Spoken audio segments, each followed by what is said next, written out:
Bu Herlina, kita tahu nih, orang kan biasa pada umumnya dia mengatakan bahwa nyamuk DBD Aedes aegypti itu lebih banyak menyerang anak-anak ketimbang orang dewasa. Apakah pola ini masih ada sekarang atau malah sudah bergeser kemudian ini? Oke, baik, terima kasih Bu. Jadi memang Aedes aegypti dan juga ada satu Aegypticus ya yang di luar rumah itu memang banyak kondisinya menyerang anak di usia 5 sampai 14 tahun. Itu ada 49%. 49 ya? Ya, untuk tahun 2020 dengan kasus yang 5 ribuan itu. Nah, itu sekarang itu untuk yang dewasa 15 sampai 40 tahun itu sudah ada 30%, Ibu. Berarti memang ada pergeseran ya. Kalau kita lihat usia yang sekarang seperti kita dewasa yang produktif ini juga kena, berarti masih banyak juga yang mungkin kurang waspada ya, ataupun ya kita tahu bahwa anak-anak muda sekarang kan juga banyak kumpul-kumpul, banyak santai-santai, tapi tidak tahu bahwa lingkungan seperti tadi kata Pak PLT ya, kalau anak kecil ya sudah kita tahu bahwa mereka biasanya hanya seperti itu, tidak bisa bergeraknya ya, mereka diam, kadang-kadang tidak ada yang kasih tahu itu nyamuk gigit juga ya, anggap aja itu sesuatu yang tidak mereka waspadai ya, begitu. Menarik tadi Ibu Herlina kan bilang ada nyamuk satu yang jenisnya apa yang di luar, berarti tidak hanya di dalam ya. Harus pengetahuan Tribuners kan mungkin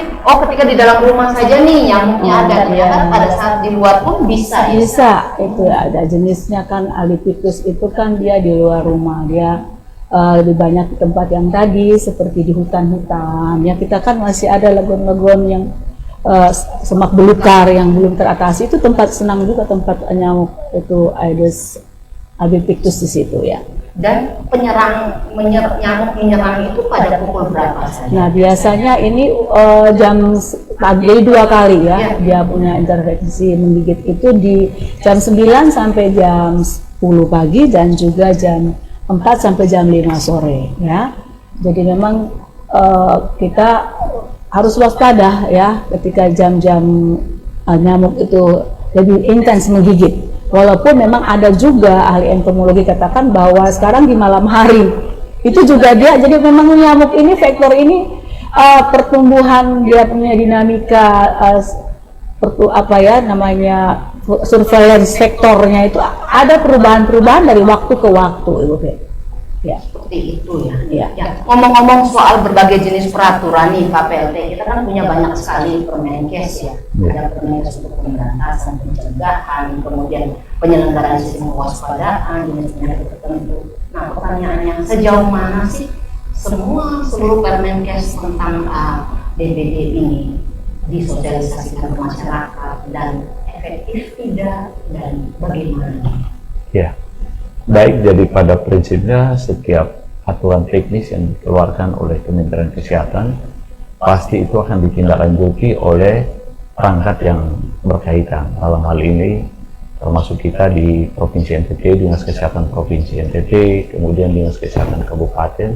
Tentu teman-teman yang membidangi bidang yang bersangkutan pasti mempelajari, dan biasa kita diundang, disosialisasikan terkait dengan aturan ini, dan selanjutnya kita yang menggelikan di bidang tersebut itu harus menyampaikan ke masyarakat. Nah, walaupun demikian, BMI kadang-kadang tidak semua orang membaca aturan ini dengan baik dan diimplementasikan dengan baik, dan itu memang faktanya demikian. Itu kendalanya berarti? Kendalanya demikian. Sejauh mana nih Dinkes kemudian mengatasi tantangan atau kendala ini? Nah, tentu cara kita ya, Dinas Kesehatan Provinsi harus mensosialisasikan lagi. Kemudian bila perlu kita intake atau training supaya mengingatkan lagi bahwa ada panduan-panduan teknis untuk kita bekerja di lapangan. Nah, kalau ini kita betul-betul kita pahami dengan baik, saya kira penanganannya itu sama sampai pada tingkat kabupaten kota.